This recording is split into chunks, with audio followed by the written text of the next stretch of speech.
I want to bring in civil rights attorney Jim DeSimone tonight to walk through some of the legalities here. Mr. DeSimone, legally, is an investigation or punishment different if you've shot a child rather than an adult? I think ultimately the punishment could be a big difference. If you're shooting a minor, it makes a difference. But I think from the police perspective, the investigation is going to take the same course, especially here where you have a 16-year-old. Well, of course, he's in the hospital at this juncture, but he probably will at some point be able to relate exactly what happened on that day. And that we're kind of in this middle ground right now, where if the injured party is not able to give a full account, and if the suspect presumably is not talking with police at length, what happens? Do we just sit in limbo?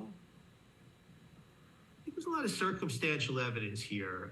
The injured youth may not be talking, but his parents are, and we know what happened that day, that he was sent to, at least from the parents' perspective, an account that he was there to pick up siblings. He went to a house 1 block away with a similar address.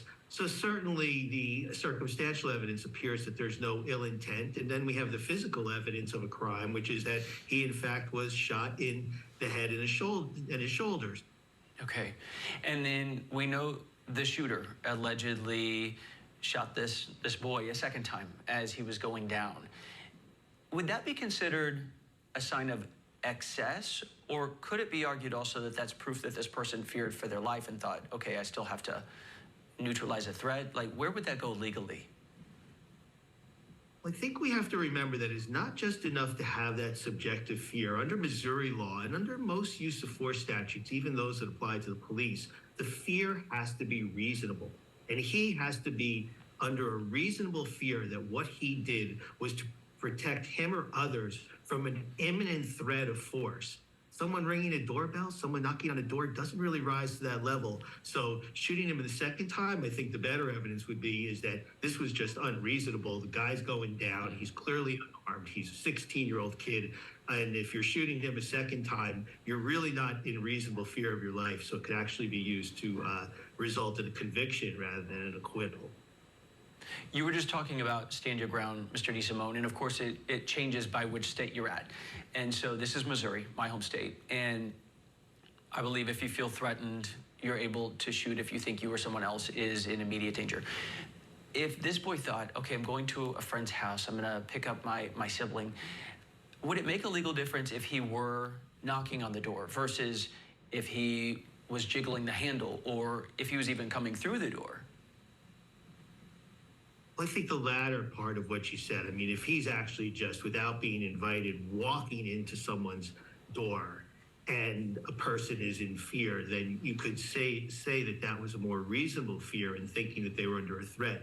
People usually wait for a door to be open and invited in before they walk into others' homes, and especially here where he's at the wrong house. But again, that fear or that concern on the part of the shooter has to be reasonable under the totality of the circumstances. And if it's just jiggling a door handle, that does not appear to rise to the level of a threat to that individual and should not have resulted in shooting an otherwise an innocent young man from all accounts, as far as the information that we have so far.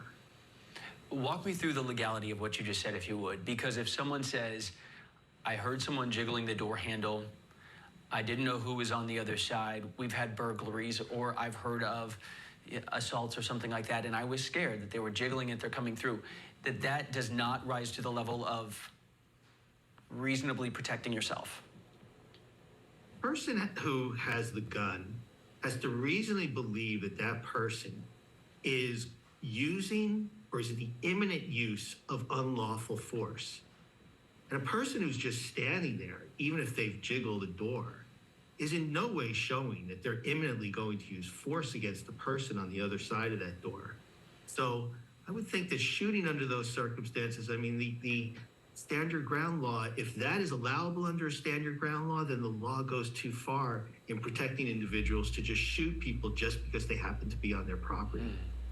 Many unknowns at this point, but as you say, there are some laws on the books. Civil rights attorney Jim DeSimone, thank you. Thank you very much for having me today.